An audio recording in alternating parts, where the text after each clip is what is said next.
اوريكي بقى ايه دي بتتعمل ازاي.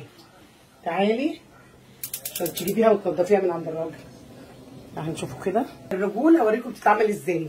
لان ايه طبعا احنا جبنا رجول نعملها بجد بجد حقيقي، وهناكلها حقيقي، واللي مش عايز ياكل هو حر.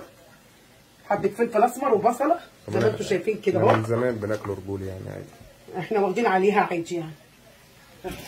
نحط في الميه كده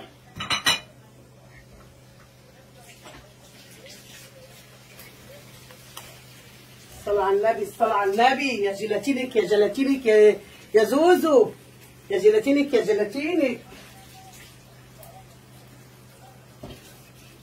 طبعا بيتقص منها الضوافر. قصينا منها الضوافر طبعا زي ما انتم شايفين كده. بس كده، لان الباقي هنشيله في الفريزر.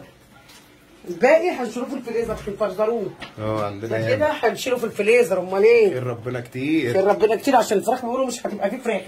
الفترة دي كل يوم هنزل اجيب رجول الحمد لله. بصي التنظيف ازاي. ودي الحته دي تشيليها كده اهو، شايفه؟ ودي تشيليها كده، كل الجلده دي تشيليها. اوريكي بقى ايه دي بتتعمل ازاي. تعالي عشان تجيبيها وتنضفيها من عند الراجل. هنشوفوا كده. لو مش عايزه تحطيها في ميه سخنه انت ممكن تحطيها في ميه سخنه، انما انا بصي ممكن ايه كده واوريها لك ايه تشال ازاي.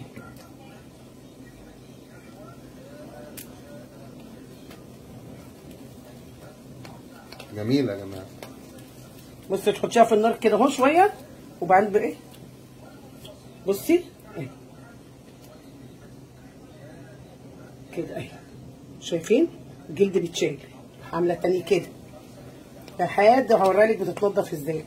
ممكن بقى تحطيها في ميه سخنه. يا جماعه اللي عايز يعرف الطريقه واللي ما بيعرفش يعملها مع ماما زوزو هيعرف كل حاجه. اللي عايز يعني اللي ما عندوش كتير، واللي عايزه تسلقها يعني تحطها في ميه سخنه، بس ما تزودش قوي انها تقعدها في ميه سخنه عشان ما تلزقش منها. عملنا تشيلي كده وتشيلي كده.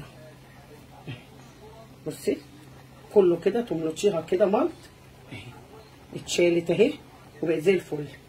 ممكن اعملها لكم تاني بطريقه ميه ايه دافيه اهي. اهي القشر كله اتشال اهو، مجرد تشمميها على النار كده هتشيلي كل القشره اهي. عايزه تحطيها في حبه ميه سخنين وتشيلي بردك حلوه بتبقى احسن. ماشي اهي كلها اهي كده، اي حاجه تشيليها كده اهي. طبعا عندنا الحلوه بتتسلق هنا اهو. ايوه، واي حاجه عايزين تعرفوها قولوا لي.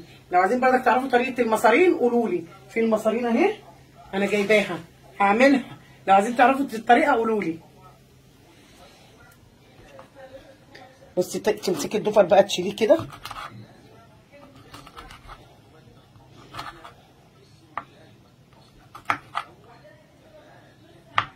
زي الفل اهي.